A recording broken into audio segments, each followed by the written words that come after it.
Assalamu alaikum everyone. I hope you are doing well. We are starting a series with the name of Firday Inspirations, in which we will share about a 3-minute clip every week to get the motivation of living a meaningful life, inshallah. So this week I am sharing with you an interesting point from Stephen Covey's book, The 7 Habits of the Highly Effective People. He mentions one of the key factors of effectiveness is to begin with the end in mind. That means start your every project with a clear destination. Beginning with the end in mind is important for your career and business, but if you look into it from a religious perspective, it is even more decisive for your eternal life after death. So what does it mean? It means your every action will have some outcome in the hereafter. Your every voice which you hear intentionally, every sight you see, every word you speak has good or bad consequences in the hereafter. Usually we do career planning on the basis of what will I achieve from my degrees. But also ask yourself if what I am trying to accomplish from these 60 or 70 years which Allah subhanahu wa ta'ala has given me. Think about how your priorities would change if you had only 30 more days to live. And start living by these priorities now. In fact, visualize your own funeral in rich detail from now on.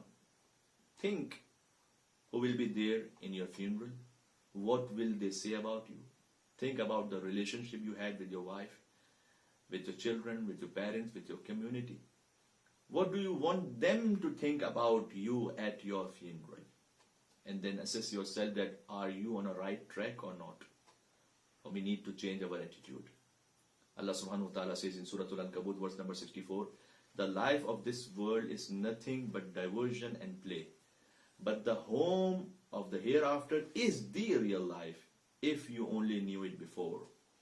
Imam Ali al-Islam says in saying number 121 of Nahjul Balagha that how huge a difference is between two kinds of actions. A deed whose pleasure passes away but its consequences remains, and a deed whose hardship passes away but its rewards stays. So challenge yourself to test the principle of beginning with the end in mind by number 1, visualizing your funeral. Number 2, breaking down different roles in your life. So you have your personal life, professional life and spiritual life. And I'm not saying that your personal and professional life is separate from your religious life. Rather, religion gives you an umbrella to properly build your personal and professional life. So this week's task is to set 3 to 5 goals for your personal, professional and religious life and start working on it. And think like a leader, not only like a manager. Being a manager is about optimizing for efficiency, but being a leader is about setting the right strategic vision. Asking, what are we trying to accomplish? Because most of us find it rather easy to keep ourselves busy. We work hard to achieve victories, promotions, higher income, more recognition.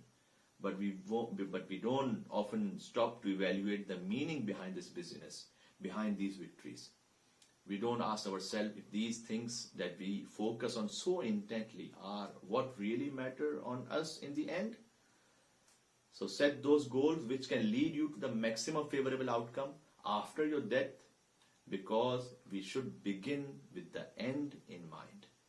That's it for the Friday week inspiration. I will see you next week inshallah. Till then, take care.